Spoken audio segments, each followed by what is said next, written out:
هاي ازيكم.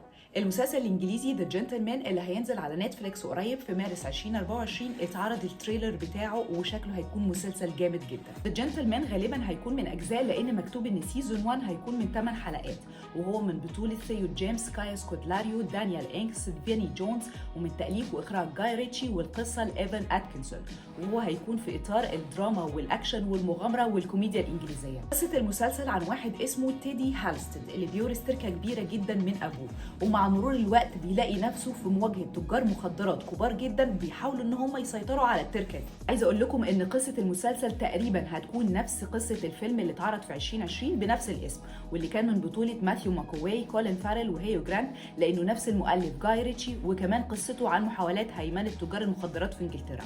في كل الاحوال خلينا مستنيين مسلسل ذا جنتلمان على نتفليكس في مارس الجاي. ما تنسوش تعملوا لايك وشير الفيديو وسبسكرايب للقناه، ويا ريت تفعلوا الجرس.